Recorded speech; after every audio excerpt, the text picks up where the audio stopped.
هل حسيت يوم إن في حاجة غريبة بتحصل في حياتك؟ أبواب بتتقفل، رزق بيتأخر، نومك مش طبيعي، خوف من غير سبب. ناس تقولك ده حسد وناس ترد ده سحر وغيرهم يقول ده خيال. بس الحقيقة أعمق من كده. في عالم خفي حوالينا مش بنشوفه لكن بيأثر فينا. قال الله تعالى في سورة الأعراف: بسم الله الرحمن الرحيم: إنه يراكم هو وقبيله من حيث لا ترونهم. الجن مخلوقات حقيقية، خلقها ربنا من نار زي ما قال في سورة الرحمن: وخلق الجان من مارج من نار. لكن أخطر ما فيهم هو الشيطان، عدوك الأول من لحظة ميلادك. بسم الله الرحمن الرحيم: إن الشيطان لكم عدو فاتخذوه عدوا. الشيطان مش بس بيوسوس، هو بيوجه بعض أتباعه من الجن والإنس علشان يأذي غيرهم، وده أصل السحر. قال تعالى في سورة البقرة: بسم الله الرحمن الرحيم: واتبعوا ما تتلو الشياطين على ملك سليمان ولكن الشياطين كفروا يعلمون الناس السحر.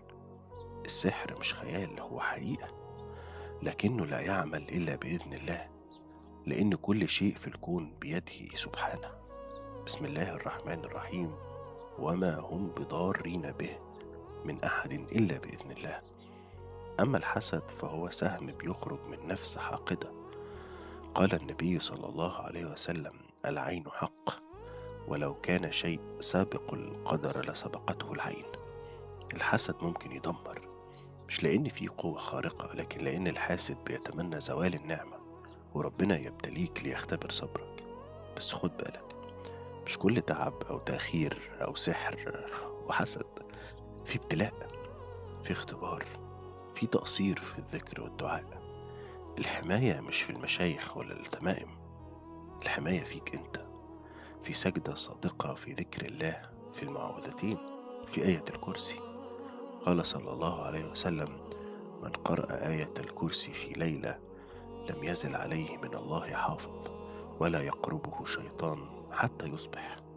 اعرف انك لو مع ربنا مفيش سحر يقدر عليك، ولا عين تلمسك، ولا جن يقرب منك، لان اللي خلقهم هو اللي يحميك منهم. العالم الخفي مش مجال الخوف، ده مجال للإيمان، وكل ظلام فيه بينتهي بكلمة واحدة: أعوذ بالله.